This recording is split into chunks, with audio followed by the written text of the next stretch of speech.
हंसी आती नहीं। मदन मोहन तरुण के द्वारा लिखित एवं उन्हीं के द्वारा पठित। उनके कहानी संकलन जंगल जिंदा है से। उस दिन बीके ने मुझे टोकते हुए कहा, पिछले 20 वर्षों से आपके साथ काम कर रहा हूँ, किंतु आपको कभी खुलकर हंसते हुए नहीं देखा। इसीलिए कई बार आपसे खुलकर बातें करते हुए असमंजस और कई बार विचित्र प्रकार का भय सा अनुभव करता हूँ।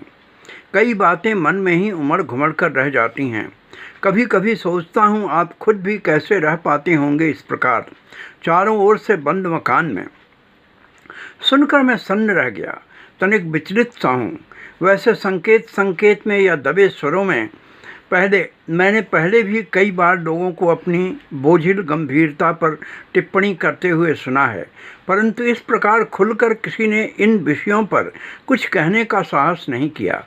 ऐसा नहीं कि अपनी स्थिति से मैं पूरी तरह अनवगत हूँ। यह सच है कि मैं खुलकर हंस नहीं पाता। हंसने का प्रयास करता हूँ तो लगता है किसी ने भीतर से जोरों से जकड़ लिया है। मैं और लोगों के ठहाकों के बीच गंभीर बना रह जाता हूँ। जब तक भीतर से उछलती कूदती उन्मत्त निर्झरनी सी हंसी होठों से टकराकर टूट जाती है, तो उसकी एकाध हिलकोर मुस्कान की तरह बाहर बिखर जाती है। मित्रों के बीच वही क्षण चर्चा के विषय बन जाते हैं, और सच कहूँ तो कभी ये क्षण मुझे अच्छे लगते हैं, परंतु आज स्वयं श्रीमती जी को बीके की खुली टिप्पणी अच्छी नहीं लगी। वे तुरंत कमरे से अपनी डायरी ले आईं। उन्होंने पिछले 7 वर्षों में मेरे 1.5 बार उन्मुक्त रूप से हंसने की तिथियां बतला दीं। एक बार आधी, क्योंकि उस बार मैं हंसा ही था कि भूकंप आ गया और मेरी हंसी आधे में ही रुक गई। डायरी के उस पृष्ठ पर स्वर्णाक्षरों में श्रीमती जी ने यह भी दर्ज किया था, बीके जहाँ इस विवरण से दंग रह गया, वहीं मैंने अपने आप को गौरवान्वित अनुभव किया। मेरी श्रीमती पेशे से एक इतिहासकार हैं और मेरे लिए यह एक ऐतिहासिक पल था। घर में यदि इतिहासकार हो तो उससे क्या क्या फ़ायदे हैं, यह मेरी समझ में अब आ गया। इसमें आप सूक्ष्म से सूक्ष्म डिटेल्स दर्ज कर सकते हैं, यानी इतिहास को यदि कब्ज की शिकायत हो तो वह भी आप यहाँ दर्ज करा सकते हैं। ऐसी पत्नी पाकर मैं गौरवान्वित हूँ। अब मेरे सामने यह तथ्य भी उजागर हो गया कि राजे महाराजे अपने साथ इतिहासकार भी क्यों रखा करते थे। किंतु आज मैं इस बार फिर व्यथित हो उठा हूँ। आज वह इतिहास मेरे काम नहीं आया। आज बार बार एक प्रश्न मुझे व्यथित कर रहा है, आखिर मैं खुलकर हंस क्यों नहीं पाता? आखिर वह कौन है जो मुझे ठीक उन्मुक्त हंसी के पलों में ही भीतर से जकड़ लेता है? आज ही मैं एक ट्रेन यात्रा संपन्न कर लौटा हूँ और मेरे भीतर के कोलाहल ने मुझे ही एक कटघरे में खड़ा कर दिया है। आखिर मैं उन्मुक्त रूप से हंस क्यों नहीं पाता? वह यात्रा मेरे लिए आकस्मिक एवं अपरिहार्य थी। ट्रेन में बहुत भीड़ थी, गर्मी भी कम नहीं थी। किसी तरह मुझे सीट मिल गई, परंतु पास ही भीड़ में खड़ा एक युवक अपनी आंखें तरेड़ता मुझे घूरे चला जा रहा था। वह मुझे इस दृश्य से देख रहा था जैसे मैंने उसकी सीट पर कब्जा जमा लिया हो। उसके चेहरे पर तनाव एवं पूरी व्यवस्था के लिए अपार घृणा है। उसे मेरी वेशभूषा से लगता है कि मैं उस कक्षा का नियमित सवारी नहीं हूँ, और यदि मैं यहाँ नहीं होता तो मेरी जगह वह होता। उसने बातों ही बातों में हर किसी को बतला दिया कि वह तीसरी बार इंटरव्यू देने जा रहा है। वह यह भी बताए जा रहा था कि घूसखोर अफसरों की कृपा से किस प्रकार पिछले 3 बार वह जब उस पद के लिए अयोग्य घोषित हुआ है, तब वह पद पैसे खा कर लुच्चे लफंगों को दे दिया गया है। सभी लोग समर्थन में अपना सिर हिला रहे हैं। कुछ उसके समर्थन में अपने बच्चों के अनुभव सुना दे रहे हैं। कभी कभी ठठाकर हंस भी दे रहे हैं।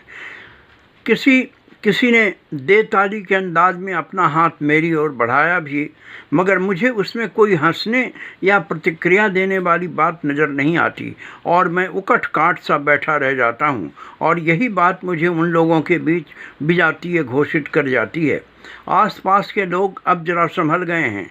उसने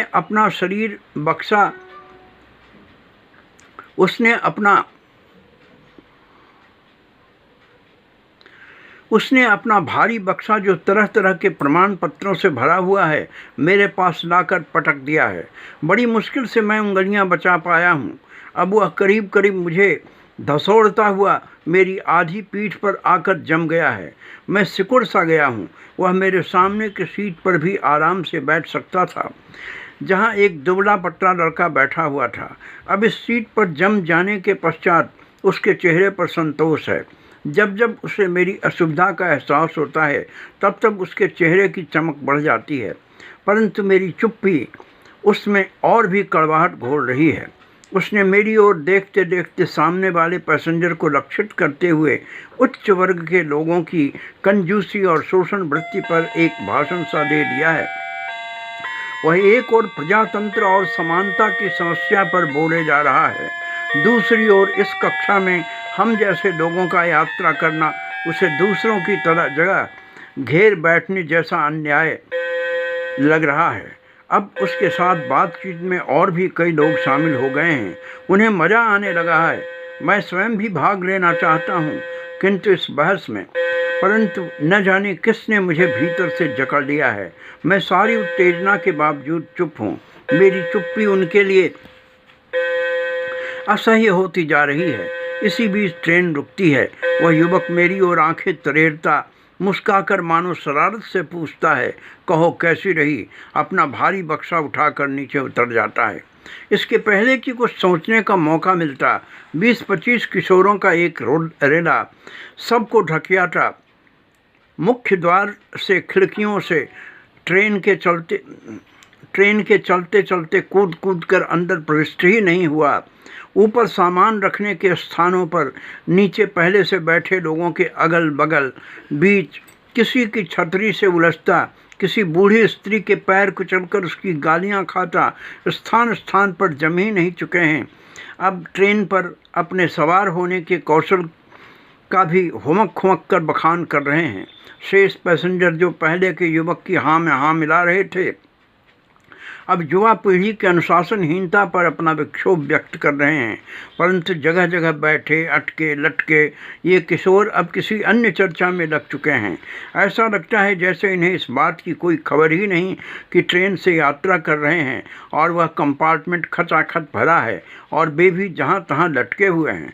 वे कोहनियों से एक दूसरे को हुदका रहे हैं, छेड़ रहे हैं, हंसे खिलखिलाए जा रहे हैं, किंतु मैं हूँ कि गंभीर बैठा हूँ। मुझे इसमें हंसी का कोई कारण दिखाई नहीं देता। मदन मोहन तरुण।